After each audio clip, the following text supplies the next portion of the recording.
So everyone note down. Today we are doing the topic combined mean and combined standard deviation. But let us start with combined mean first. ठीक है, एक बार ध्यान से note करना सब कोई. Sir अब जो लास्ट होमवर्क दिया था ना तो उसमें डाउट है. Like I've already informed, like before starting today's class, that पहले मैं एक बार 28A करा देता हूँ. तो 28A, B और C का डाउट और D जो है जिसमें हिस्टोग्राम है, ये चार चीज एक साथ में सॉल्व करा दूंगा. ठीक है, एटलीस्ट एक बार कंप्लीट हो जाएगा और कल एक क्लास रख के मैं डाउट क्लियर करा दूंगा. ठीक है ना? Okay sir. Let's start. So now let's see combined mean. तो सबसे पहले मैं एक बार स्टार्ट करता हूँ मीन का मतलब क्या होता है. What is the meaning of mean? ठीक है, ये मीन का मतलब क्या होता है ध्यान देना. सपोज मान लो, let's say that you have scored in maths out of 50 45, and out of, and in accountancy you have scored suppose 38, let's say 39. मान लो तुमने out of 50 तुमने मैथ्स में 45 स्कोर किया और अकाउंट्स में 39 स्कोर किया. तो तुमसे अगर पूछा जाए कि मैथ्स और अकाउंट्स का एवरेज मार्क्स कितना तुम्हारा है, what is the average marks scored bye you in mathematics and accountancy subject. So definitely you are going to add these two subjects का marks and you are going to divide it by 2. Why you are going to divide it by 2? Because तुमने यहाँ पे कितने सारे subjects का marks को add किया. यहाँ पे तुमने numerator में दो subjects के marks को add किया. So as a result we find that we have 84 divided by 2, which is how much? 42. मतलब ये 42 क्या है बताओ तो? 42 is the average marks scored by you in mathematics and accountancy. मतलब तुमने मैथमेटिक्स और अकाउंटेंसी में एवरेज मार्क्स कितना स्कोर किया अगर एवरेज देखा जाए तो 42 यहाँ पे स्कोर किया तुमने. ठीक है, तो अगर मान लो तुमसे ये पूछा जाए कि average marks scored bye you in mathematics and accountancy is 42. Okay, अगर मान लो ये बोला जाए 42, what is the total marks scored bye you, तुमने कितना टोटल मार्क्स स्कोर किया था मैथमेटिक्स और अकाउंटेंसी में. तो डेफिनेटली अगर मान लो एवरेज को 2 से मल्टीप्लाई कर दे, अगर हम एवरेज को 2 से मल्टीप्लाई करते तो क्या मिल जाएगा बताओ तो? टोटल मार्क्स कितना स्कोर किया था तुमने वो मिल जाएगा कि नहीं. ठीक है, टोटल मार्क्स कितना तुमने स्कोर किया था पहले वो मिल जाएगा. ऑलराइट, अब देखना एक बार. Let's say take the next example now. Suppose there is a boy named A. उसने मान लो यूनिट टेस्ट 1 में 5 सब्जेक्ट का, सुनना बात ध्यान से, 5 सब्जेक्ट में उसने एवरेज मार्क्स स्कोर किया 24. 5 सब्जेक्ट्स का उसका एवरेज मार्क्स कितना था बताओ तो? 24. और मान लो उसने यूनिट टेस्ट 2 में एवरेज मार्क्स स्कोर किया 5 सब्जेक्ट्स का मान लो 28. और फिर जब उसका यूनिट टेस्ट 3 हुआ तो उसका एवरेज मार्क्स था 5 सब्जेक्ट्स में लेट्स से 22. और मान लो तुमसे ये पूछा जा रहा है what is the average marks scored by him in all the 3 unit test. मतलब तीनों यूनिट टेस्ट का मार्क्स मिला करके, तीनों यूनिट टेस्ट का अगर हम एवरेज मार्क्स पूछा जाए तो कितना हो जाएगा. So your answer will be, first of all we have to find out what is the total marks scored by him in unit test 1. तो एक बात बताओ तो उसका यूनिट टेस्ट 1 में कितने टोटल मार्क्स उसने स्कोर किया था? कैन आई से 5 into 2 for 24 प्लस 5 सब्जेक्ट्स में यूनिट टेस्ट 2 में उसने कितना एवरेज मार्क्स स्कोर किया था? 28. तो what is the total marks scored by him in all the 5 subjects in unit test 2? It is 5 into 28 we can say. और मान लो यूनिट टेस्ट 3 में 5 सब्जेक्ट्स में उसने कितने मार्क्स एवरेज स्कोर किया था? 22. सो यहाँ पे अगर हम तुमसे पूछे कि what is the total marks scored by him in unit test 3, so it is 5 into 22. तो अब तुमसे ये पूछा जा रहा है कि what is the average marks scored by him in all the 3 unit test. मतलब तीनों यूनिट टेस्ट मिला करके उसने एवरेज मार्क्स कितना स्कोर किया है. तो यहाँ पे मैंने न्यूमरेटर में 5 into 24 निकाला, फिर 5 into 28, 5 into 22. अब बताओ मुझे न्यूमरेटर में कितने सारे सब्जेक्ट्स का मार्क्स एडेड है बताओ तो? मतलब कितने सारे आइटम्स है. इन शॉर्ट ऊपर हमने न्यूमरेटर में कितने सारे आइटम्स को मैंने ऐड किया, कोई बता सकता है मुझे? 15 आइटम्स को. 15. मैंने यहाँ पे टोटल 15 अगर देखा जाए तो 15 आइटम्स को ऐड किया. ठीक है, तो यहाँ पे मुझे क्या करना पड़ेगा बताओ तो? 15 से ही डिवाइड करना पड़ेगा. So as a result we find that 5 into 24 becomes how much? Then 5 into 28 becomes how much? And 5 into 22 becomes divided by 15. इसको solve करके जो mark आएगा answer, that will be your average marks in all the 3 unit tests. All right. Next. Now let us take one more example. Suppose मान लो suppose there is a student named A. उसने मान लो unit test 1 में 3 ही subject का exam दिया, ठीक है? Unit test 1 में उसने 3 ही सब्जेक्ट का एग्जाम दिया और 3 सब्जेक्ट का उसका एवरेज था suppose 23 was his average marks, okay? मान लो यूनिट टेस्ट 2 में उसने 4 सब्जेक्ट का एग्जाम दिया और 4 सब्जेक्ट का उसका एवरेज मार्क्स कितना था? 20। और मान लो यूनिट टेस्ट 3 में उसने 5 सब्जेक्ट का एग्जाम दिया और 5 सब्जेक्ट का उसका एवरेज मार्क्स कितना था? 3030। लेट्स से दिस वे, तो तुमसे अगर पूछा जाए कि what is the average marks scored by him in all the subjects, that is unit test 1 का 3 सब्जेक्ट, यूनिट टेस्ट 2 का 4 सब्जेक्ट और यूनिट टेस्ट 3 का 5 सब्जेक्ट का, अगर मैं तुमसे पूछूं कि ऑल टुगेदर एवरेज मार्क्स कितना होगा?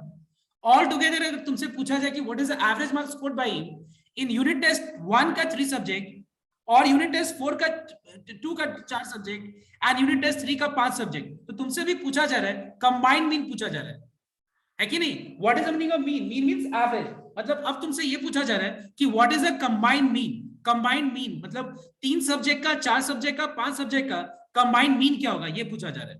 तो तुमको पता है कि अगर मान लो उसने एवरेज मार्क्स 3 सब्जेक्ट का उसने स्कोर किया अगर मान लो 23, तो उसका टोटल मार्क्स कितना था बताओ? तो उस समय 3 सब्जेक्ट का टोटल मार्क्स कितना था? क्या मैं बोल सकता हूँ 3 into 23? So what is the meaning of 3? What is the value of 3 into 23? It is 69. तुमसे पूछा जाए कि अगर वो 4 सब्जेक्ट में एवरेज मार्क्स 20 स्कोर किया था तो 4 सब्जेक्ट का टोटल मार्क्स कितना था उस समय? उस समय उसने टोटल कितना स्कोर किया था? 4 into 20 that is 80. और मान लो उसने 5 सब्जेक्ट में एवरेज मार्क्स स्कोर किया था 30, तो 5 सब्जेक्ट का टोटल मार्क्स कितना था बताओ तो उस समय? It is 5 into 30 that is 150. अब मैंने यहाँ पे न्यूमरेटर में कितने सारे आइटम्स को ऐड किया बताओ तो? 3 + 4 7 and 7 + 5 12. अब 12 से डिवाइड कर दो, you will get the average marks. Alright, 24.9। Alright, तो इन शॉर्ट हम लोग क्या देख सकते हैं, ध्यान देना एक बार, कि अगर मान लो N1 आइटम्स का एवरेज मार्क्स X1 बार है, सपोज N2 आइटम का एवरेज मार्क्स X2 बार है और N3 आइटम्स का अगर एवरेज मार्क्स X3 बार है, तो बताओ तो ये पूरा का कंबाइंड मीन अगर तुमसे बोला जाए तो क्या होगा? समझ में मैंने क्या बोला? मान लो ये जो पहला डेटा है, पहला डेटा ध्यान से नोट करना, पहला डेटा में कितना टोटल आइटम्स है? N1 और उसका एवरेज मार्क्स X1 बार है। दूसरा जो डेटा है, इस दूसरे डेटा में कितना टोटल आइटम्स है? N2 और इसमें इसने एवरेज कितना है? X2 बार। और तीसरा डेटा का टोटल आइटम्स कितना है? N3 और यहाँ पे एवरेज कितना है? X3 बार। तो तुमसे पूछा जाए what is the combined mean, क्या पूछा जा रहा है? Combined mean. तो कंबाइंड मीन क्या हो जाएगा? N1 into X1 bar plus N2 into X2 bar plus N3 into X3 bar divided by, बताओ तो डिवाइड क्या चीज से होगा? 3 N2 + 3 नहीं, N1 + N2 + N3, बिकॉज यहाँ पे डिनोमिनेटर में क्या आएगा? डिनोमिनेटर में जितने डेटा को मैंने ऐड किया है, जितने आइटम्स को ऐड किया है उतना आएगा ना। तो यहाँ पे कितना आइटम्स है? N1, यहाँ कितना आइटम्स है? N2 और यहाँ पे कितना आइटम्स है? N3। तो यहाँ पे मैंने न्यूमरेटर में कितने टोटल आइटम्स को लिया है? यहाँ पे N1 आइटम का सम टोटल लिया है, यहाँ पे N2 आइटम्स का सम टोटल लिया है और यहाँ पे N3 आइटम्स का सम टोटल लिया है। तो मुझे N1 + N2 + N3 से डिवाइड करना है। तो एक बार सबको ये फॉर्मूला को कॉपी करो, copy done fast.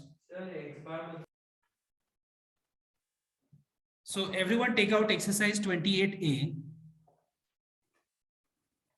and read out the first question. ठीक है, ध्यान देना बिल्कुल।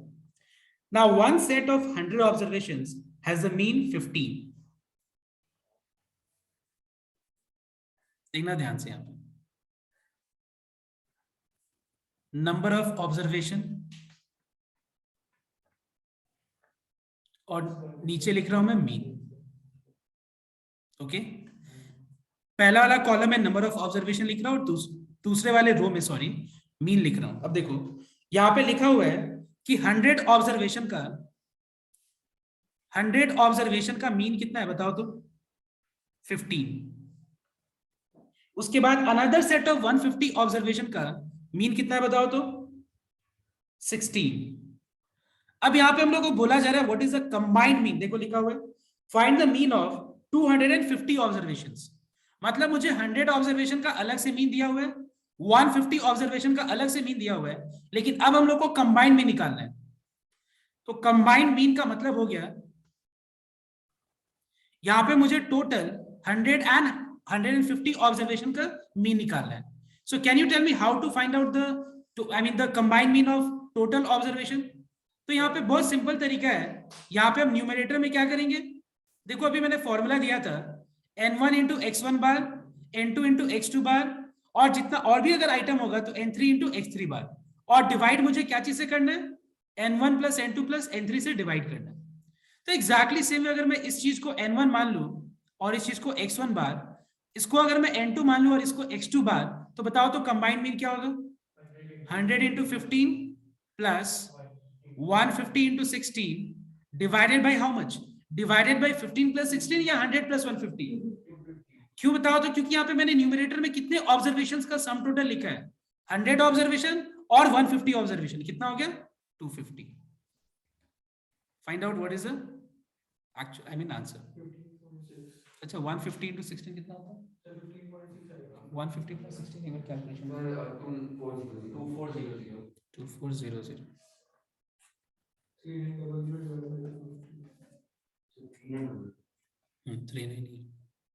भाई 250 कितना आ रहा है आंसर, 15.6 3.6 समझ में आया सबको को? तो ये हो गया कंबाइंड मीन। अब देखा जाए तो आगे का सारा सम्स इसी के ऊपर बेस्ड है। अब मैं एक पहले और टॉपिक बता दूं, इतना ही नहीं है सिर्फ, अभी बहुत कुछ है। एक बार मैं कंबाइंड स्टैंडर्ड डेविएशन निकालना सिखा दूं। Okay, how to find out combined standard deviation, please copy it on this page first.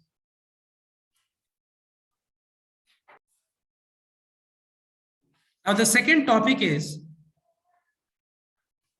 combined standard deviation। SD का मतलब क्या है, शॉर्टेस्ट डिस्टेंस नहीं, ठीक है।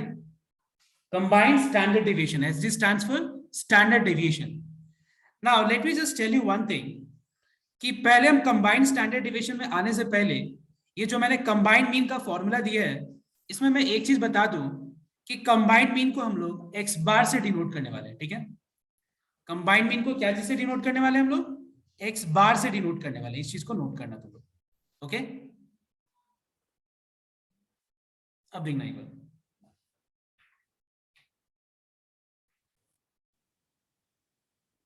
सो what is combined standard deviation देखना एक बार। सबसे पहला चीज स्टैंडर्ड डेविएशन का सिंबॉलिक नोटेशन क्या होता है, पहले ये चीज को नोट कर लो, ठीक है। ये हो गया स्टैंडर्ड डेविएशन का सिंबल। जैसे हम लोग एक्स बार मतलब मीन, वैसे ये सिंबल क्या हो गया स्टैंडर्ड डेविएशन का, ठीक है। अब ध्यान देना यहाँ पे स्टैंडर्ड डेविएशन का फॉर्मूला क्या होगा देखना एक बार। अगर मान लो सपोज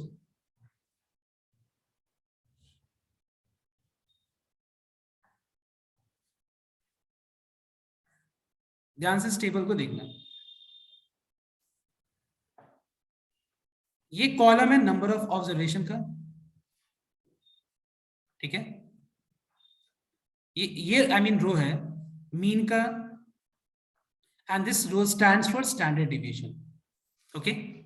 नाउ सपोज मान लो n1 डेटा का मीन को अगर मान लो हम लोग x1 बार से डिनोट कर रहे हैं, और उसका अगर हम मान लो स्टैंडर्ड डेविएशन को इस सिंबल से डिनोट कर रहे हैं, ठीक है। समझ में आया तो बात, इस सिंबल से डिनोट कर रहे हैं। सिमिलरली अगर मान लो there is second set of data जिसमें टोटल ऑब्जर्वेशन कितना है n2, what does n2 denotes, n2 denotes the number of observation in the second set of data. उसका मीन है अगर मान लो x2 बार, और उसका स्टैंडर्ड डेविएशन है मान लो इस 2 से डिनोट कर रहे हैं, ये सिंबल और यहाँ पे 2 से डिनोट कर रहे हैं। सेम वे अगर मान लो there is third set of observation जिसमें मान लो टोटल नंबर ऑफ ऑब्जर्वेशन को n3 से डिनोट किया जा रहा है, और मीन को x3 बार से डिनोट किया जा रहा है, और स्टैंडर्ड डेविएशन को यहाँ पे 3 से डिनोट किया जा रहा है लिख करके। ये 1 मतलब पहला डेटा का स्टैंडर्ड डेविएशन, 2 का मतलब सेकंड डेटा का स्टैंडर्ड डेविएशन, और 3 का मतलब थर्ड डेटा का स्टैंडर्ड डेविएशन। वैसे करके अगर मान लो बहुत सारा इस तरह का ऑब्जर्वेशन है, बहुत सारा, ठीक है। और भी हो सकता है, ऐसा नहीं कि जरूरी कि 3 ही ऑब्जर्वेशन होगा सेट ऑफ डेटा, और भी बहुत सारा सेट ऑफ डेटा हो सकता है। और मान लो मुझे इसमें कंबाइंड स्टैंडर्ड डिविएशन निकालना है, तो क्या करेंगे, देखो ध्यान देना एक बार। स्टेप 1, सबसे पहले तुम लोगों को क्या करना पड़ेगा, फाइंड कंबाइंड मीन। सबसे पहले क्या निकालना पड़ेगा बताओ तो, कंबाइंड मीन निकालना पड़ेगा। कंबाइंड स्टैंडर्ड डिविएशन के लिए कंबाइंड मीन निकालना कंपलसरी है, बिकॉज अगर हम कंबाइंड मीन ना निकालें तो हम लोग को कंबाइंड स्टैंडर्ड डिविएशन नहीं मिलेगा। उसके बाद सेकंड पॉइंट ध्यान देना एक बार, सेकंड पॉइंट क्या निकालना है, देखो एक बार, D1 निकालना है, ठीक है। उसके बाद तुमको D2 निकालना है और D3 निकालना है। अगर मान लो 3 सेट ऑफ डेटा होगा तो हम लोग को D1 D2 D3 निकालना है, ठीक है। 3 सेट ऑफ ऑब्जर्वेशन होगा तो क्या निकालना है, D1 D2 एंड D3। अब उसके बाद क्या है देखना एक बार, D1 निकालने का फॉर्मूला हो जाएगा x1 बार माइनस x बार, D2 क्या हो जाएगा x2 बार माइनस x बार, और D3 क्या हो जाएगा x3 बार माइनस x बार हो जाएगा। समझ में? तो ये 3 चीज निकाल लिया। अगर मान लो यहाँ पे एक और डेटा होता तो क्या निकालता, D4 निकालता तुम लोग, है कि नहीं? समझ में आया सबको को? इसके बाद निकालने के बाद तीसरा स्टेप में हम लोग को क्या करना है, देखो हम लोग को डायरेक्ट फॉर्मूला अप्लाई करना है। कौन सा फॉर्मूला, ध्यान देना एक बार। स्टैंडर्ड डेविएशन का, कंबाइंड स्टैंडर्ड डेविएशन का फॉर्मूला क्या हो जाएगा, अगर मान लो हम दो चीज का निकाल रहे, देखो अगर हमको कंबाइंड स्टैंडर्ड डेविएशन निकालना है तो फॉर्मूला क्या होगा, पहले नोट करना, it is under square root. ध्यान देना, मैं जो फॉर्मूला दे रहा हूं उस पर फोकस करो।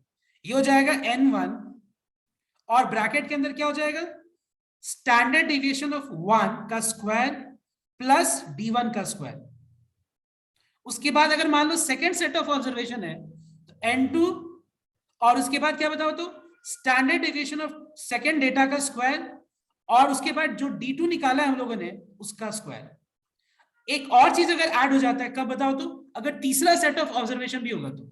अगर तीसरा सेट ऑफ ऑब्जर्वेशन होगा तो क्या हो जाएगा यहाँ पे n3, और ब्रैकेट के अंदर क्या होगा,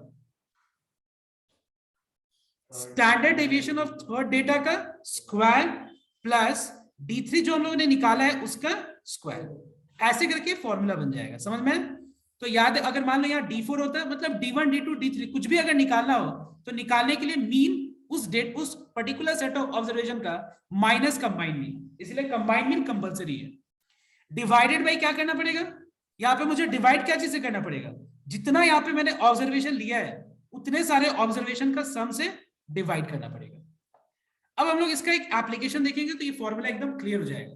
बट एक काम करो, पहले तुम लोग ये फॉर्मूला को कॉपी करो बढ़िया से, ठीक है, क्योंकि ये बुक में बहुत ही कंफ्यूज तरीके से दिया रहता है। इसको यहाँ पे कॉपी कर लो तो तुम लोग को समझने में आसान होगा जब हम इसके बाद इसको अप्लाई करेंगे। तो everyone copy down fast.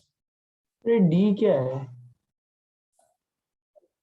So everyone take out, I mean read question number 6 of exercise 28A.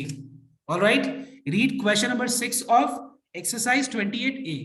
So let me just write down this same table. Okay, like let me draw the table first यहाँ पे, तो इससे क्या होगा, तुम लोगों को समझने में ज्यादा आसानी रहेगी। तो यहाँ पे देखो ध्यान से, ग्रुप्स, एक कॉलम है ग्रुप्स का, ठीक है, एक कॉलम है मीन का, और एक कॉलम है स्टैंडर्ड डेविएशन का, ठीक है। नाउ ग्रुप्स, ये कौन से ग्रुप है, ग्रुप 1। ध्यान देना, ये कौन सा ग्रुप है, ग्रुप 1। ग्रुप 1 का कितना ऑब्जर्वेशन है बताओ तो, ग्रुप 1 में कितना टोटल ऑब्जर्वेशन है, कहीं लिखा हुआ है, देखो तो एक बार। The mean and standard deviation of marks obtained by groups of student consisting of 50 each, मतलब दोनों ही ग्रुप में 50-50 स्टूडेंट है, ठीक है ना। समझ में आया तो बात सबको को, दोनों ही ग्रुप 1 और ग्रुप 2 जो यहाँ पे लिखा है ना इन लोग 1 एंड 2, इन दोनों ही ग्रुप में अगर देखा जाए तो नंबर ऑफ डेटा कितना है, 50-50 है। ऑलराइट, और अगर देखा जाए तो पहला ग्रुप का मीन कितना है, लिखा हुआ है 6060। सेकेंड ग्रुप का मीन कितना है, 55। पहला ग्रुप का स्टैंडर्ड डेविएशन 8 है और दूसरा ग्रुप का स्टैंडर्ड डेविएशन क्या है, 7 है, ठीक है। तो एक काम करते हैं हम लोग, पहले यहाँ पे मार्क कर लेते हैं कि यहाँ पे n1 n2 में किसको अज्यूम करना है। ध्यान देना एक बार सबको, यहाँ पे n1 में मान रहा हूं पहला ग्रुप का नंबर ऑफ ऑब्जर्वेशन को, x1 बार में किसको मान रहा हूं, पहला ग्रुप का मीन को, और मैं स्टैंडर्ड डेविएशन 1 में किसको मान रहा हूं, ऑब्वियसली पहला ग्रुप का स्टैंडर्ड डेविएशन को। सेम है यहाँ पे ग्रुप 2 को N2 से मैं डिनोट कर रहा हूं, ये हो गया 50, मीन हो गया 55 और स्टैंडर्ड डेविएशन हो गया 7। तो सॉरी, यहां मैंने 7 नहीं दिया, गलत है, ठीक है। तो यहाँ पे सब कुछ दिया होगा, ठीक है। अब तुमको क्या बोला जाएगा बताओ तो, calculate the combined mean and combined standard deviation. या ऐसे बोल सकता है calculate the pooled mean, PWLED। ऐसे भी बोला जा सकता है कैलकुलेट द पूल्ड मीन, मतलब कंबाइंड मीन। तो देखो क्या निकालना है, मान लो हम लोग को कंबाइंड मीन निकालना है, ठीक है, कंबाइंड मीन निकालना है। तो कंबाइंड मीन को हम क्या चीज से डिनोट कर रहे हैं, एक्स बार से सिर्फ डिनोट कर रहे हैं, नहीं याद नहीं, मतलब x1 से भी नहीं डिनोट कर रहे, x2 से भी नहीं, क्या चीज से डिनोट कर रहे हम लोग, x1 बार। इसका फॉर्मूला क्या दिया था मैंने, n1 into x1 bar plus n2 into x2 bar divided by n1 plus n2 हो जाएगा। तो यहां पे अगर मान लो हम n1 की जगह पे 50 और x1 बार की जगह पे 60 पुट कर दें, डिवाइडेड बाई 50 प्लस 50, तो अगर तुम ध्यान से नोट करो तो न्यूमरेटर का 50 कॉमन आके कैंसिल हो, कॉमन आ गया, तो क्या बचेगा 60 प्लस 55। क्यों हम लोग अपना टाइम वेस्ट करेंगे मल्टीप्लाई करके, it's better we take common, right. Now what is 50 plus 50, 100। तो ये हो गया 2 डिनोमिनेटर में, न्यूमरेटर में आ गया 115 बाई 2। What is 115 by 2, 57.5। देखो तो ये हम लोग को निकालना था कि नहीं, 57.5 आ गया, ठीक है। अब हमको क्या निकालना है नेक्स्ट, अब हमको निकालना है कंबाइंड स्टैंडर्ड डेविएशन।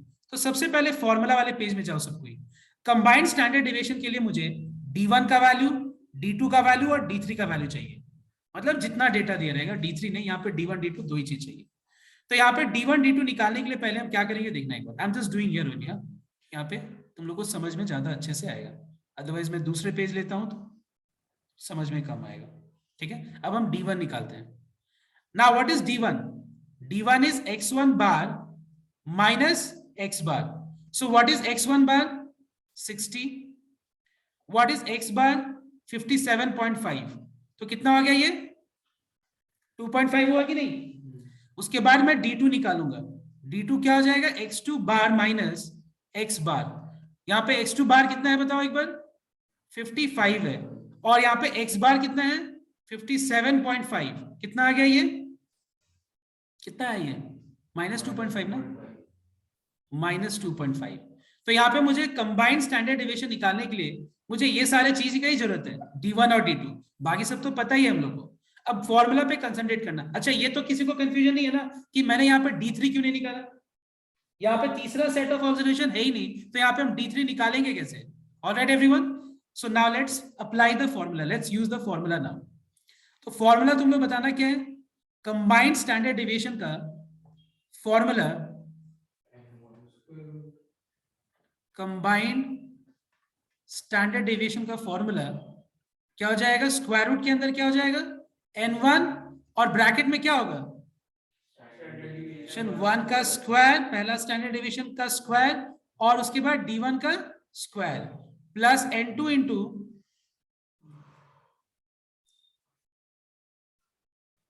समझ में, divided by n1 plus n2। अब यहाँ पे n1 का वैल्यू भी हम लोग को पता है विच इज 5050। अब यहाँ पे स्टैंडर्ड डेविएशन ऑफ 1, पहला वाला सेट ऑफ स्टैंडर्ड डेविएशन क्या है 8 है, 8 का स्क्वायर कितना हो जाएगा 64 हो जाएगा। D1 स्क्वायर, यहाँ पे मैंने गलती से ये कर्ली ब्रैकेट लगाया, जरूरत नहीं था यहाँ कर्ली ब्रैकेट का। D1 स्क्वायर कितना है, D1 बताओ 2.5 है ना, 2.5 का स्क्वायर कितना होगा 6.25 हो जाएगा। n2 कितना है 5050, स्टैंडर्ड डेविएशन ऑफ 2 का स्क्वायर कितना होगा 49, और D2 square 6.25 divided by n1 plus n2 that is 50 plus 50। अब यहाँ पे न्यूमरेटर से 50 कॉमन ले लेते हैं हम लोग, ठीक है ना, ज्यादा बेटर होगा ना, न्यूमरेटर से 50 कॉमन लेके ये हो जाएगा तुम्हारा 60.25 plus 55.25, am I correct? Check once. Divided 70.25. Oh, sorry. I'm sorry. It's called absent-minded. Okay. ये हो गया 70.25, सॉरी। ओके, तो यहाँ पे डिवाइड क्या चीज होगा 50 प्लस 50 100। देखो 52 जा 100 तो ये कैंसिल हो गया, तो यहाँ पे न्यूमरेटर में क्या आ गया बताओ तो, स्क्वायर रूट के अंदर कितना आया 125.50, राइट, डिवाइडेड बाई 2 कितना हो गया 6.25 है ना। 62.75 आएगा। अच्छा सॉरी 120.5 ना, ओके 125.50 डिवाइड बाई 2 कितना हो गया, डिवीजन कितना हो गया 62.75 का स्क्वायर रूट क्या होगा 7.92. 7.92।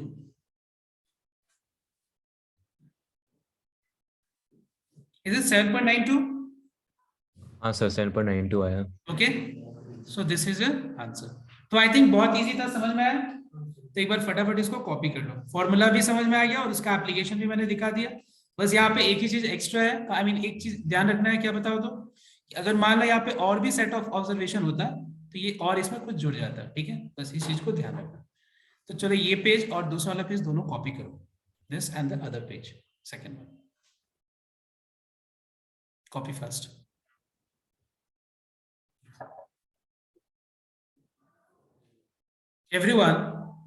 Everyone take out example 4. It is in chapter 28 page 3. Chapter 28 page 3 का example 4 एक बार ध्यान से देखना, ठीक है। अब देखो एक बार एक फॉर्मूला में दे दूं, पहले यहाँ पे एक और एक्स्ट्रा फॉर्मूला चाहिए कोएफिशिएंट ऑफ वेरिएशन का,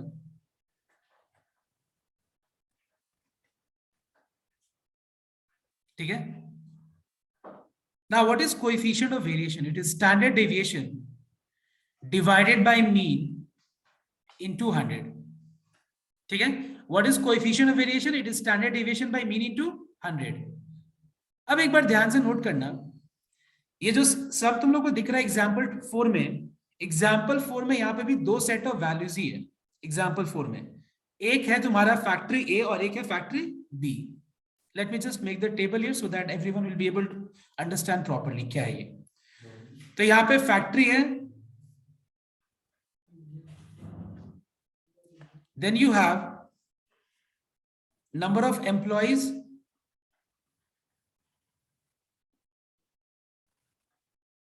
then we have a column average monthly salary,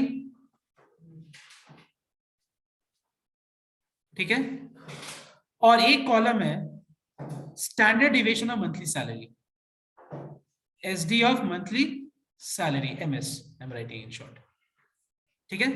तो यहाँ पे अगर देखा जाए तो यहाँ पे दो सेट ऑफ दो फैक्ट्री का डेटा दिया हुआ है, ठीक है, दो फैक्ट्री का डेटा दिया हुआ है यहाँ पे। पहला फैक्ट्री ए है, दूसरा फैक्ट्री बी। पहला फैक्ट्री में नंबर ऑफ एम्प्लॉयज है 100, मान लो इसको मैं N1 ले लेता हूं, यहाँ पे मैं लिख देता हूं N1। दूसरा फैक्ट्री में टोटल नंबर ऑफ एम्प्लॉयज है 120, let me denote this with N2। पहला फैक्ट्री का एवरेज मंथली सैलरी 2500 है, क्या है, एवरेज मंथली सैलरी है ये, मतलब ये X1 बार है। और दूसरे वाले फैक्ट्री का एवरेज मंथली सैलरी है 2800। पहला वाला फैक्ट्री का स्टैंडर्ड डेविएशन मंथली सैलरी का 200 है, ओके, पहला फैक्ट्री का। और दूसरे वाले फैक्ट्री का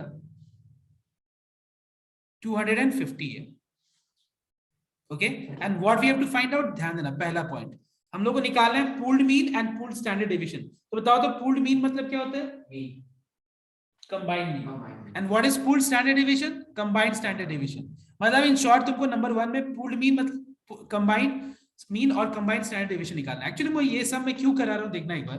मेरा मेन ऑब्जेक्टिव है नंबर 2 के लिए, मेरा मेन ऑब्जेक्टिव है क्वेश्चन नंबर 2 के लिए। अब ध्यान देना एक बार, now which factory has better consistent salary structure. Question क्या है, which factory has better consistent salary structure. अब देखो कंसिस्टेंसी टेस्ट कैसे किया जाता है, देखो अगर मान लो 2 डेटा है या 3 डेटा है, ठीक है, और उनके बीच में कंसिस्टेंसी टेस्ट करना होगा। जैसे मान लो क्रिकेट में, मान लो एक टाइम अभी का अगर हम बात करें तो विराट कोहली है प्लेयर एक, ठीक है, रोहित शर्मा है, और अगर दोनों में से हमको पूछा जाए कि हु इज कंसिस्टेंट बैट्समैन, तो डेफिनेटली हम उसका एवरेज नहीं देखेंगे। हम पहले एवरेज अच्छा बहुत तरीके से हो सकता है, हम उसका क्या करेंगे, स्ट्राइक रेट भी नहीं देखेंगे, समझ में है? हम क्या चेक करेंगे पता है, कोएफिशिएंट ऑफ वेरिएशन चेक करेंगे। अगर मान लो सपोज विराट कोहली का कोएफिशिएंट ऑफ वेरिएशन मान लो अगर 0.8 है और रोहित शर्मा का 0.6 है, तो बताओ तो बेटर प्लेयर कौन से? विराट कोहली। नहीं, विराट कोहली अच्छा है इसीलिए नहीं, तो हमको पता था इसीलिए मैंने डेटा ही ऐसा दिया। ठीक है, सब कोई बोलेगा विराट कोहली अच्छा प्लेयर है, ठीक है, बिकॉज यहाँ पे मैंने डेटा इसीलिए उसके हिसाब से दिया। ये बड़ा दे दिया, छोटा दे दिया, ये ज्यादा बेटर बैट्समैन है।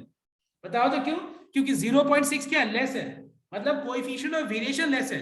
वेरिएशन लेस का मतलब क्या हुआ, मतलब वेरिएबिलिटी लेस है, उसके ऊपर तुम रिलाई कर सकते हो, कंसिस्टेंसी उसका हाई है। Are you understanding? तुम बात को समझो, वेरिएबिलिटी, कोएफिशिएंट ऑफ वेरिएशन, मतलब वेरिएशन क्या है, लेस है, मतलब उसमें हम क्या कर सकते हैं, रिलाई कर सकते हैं। लेकिन विराट कोहली पे रिलाई नहीं कर सकते, मतलब इस डेटा के हिसाब से, ठीक है, विराट कोहली पे हम रिलाई नहीं कर सकते। व्हाई? कभी विराट कोहली 100 मार देगा 10 मैच के बाद और कभी 9 मैच में 0-0-0-0, एक बात मैं बोल रहा हूँ, ठीक है। बट रोहित शर्मा क्या है, 30-40 ऐसे करेगा, मतलब ये उसके हिसाब से consistent batsman. Are you understanding my point? तो हम लोग को अगर मान लो पूछा जाए which is the consistent batsman या which factory has got consistent salary structure, what value you are going to calculate? You are going to calculate coefficient of variation, और इसके लिए तुमको स्टैंडर्ड डेविएशन भी पता होना चाहिए और मीन भी पता होना चाहिए। और जिसका कोएफिशिएंट ऑफ वेरिएशन कम है वो ज्यादा बेटर है। क्यों? क्योंकि वो वेरिएशन उसमें कम है, मतलब वो ज्यादा रिलायबल है। Are you getting my point everyone? So my question is not number 1 but question number 2। Number 1 तो सबको आता है, क्या क्वेश्चन नंबर 1 करने का कोई जरूरत है? Because I don't think you need to waste time in doing one. अच्छा एक काम करो, नंबर 1 और 2 दोनों कर लो तो फटाफट, डू फास्ट। इससे क्या होगा, तुम लोग से एक खुद से प्रैक्टिस करके कॉन्फिडेंस आ जाएगा, तो घर पे सारा सम्स हो जाएगा। चलो स्टार्ट करो, तुम, मैं वेट कर रहा हूँ। पार्ट 1 भी करना है? हाँ, पार्ट 1 पार्ट 2 दोनों। पार्ट 1 में तुमको combined mean, combined standard deviation, और पार्ट 2 में तुमको कोएफिशिएंट ऑफ वेरिएशन निकालना है, एक बार इस फैक्टरी का और एक बार इस फैक्टरी का। तुमको मीन दिया हुआ है, स्टैंडर्ड डेविएशन दिया हुआ है, दूसरे वाले फैक्टर का भी मीन और स्टैंडर्ड डेविएशन दिया हुआ है, तो तुम ये फॉर्मूला लगा के कोएफिशिएंट ऑफ वेरिएशन निकालो। चलो डू फास्ट।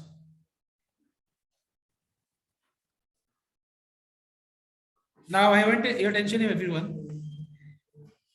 सबसे पहले एक चीज नोट करना तुम लोग, ये टॉपिक पूरा कंप्लीट हो गया, तो एक्सरसाइज ए आज मैं ये एडिशनल होमवर्क दूंगा, लास्ट डे BCT दिया था, और डी भी मैं होमवर्क दूंगा, because D is already the topic which I have done in class 10।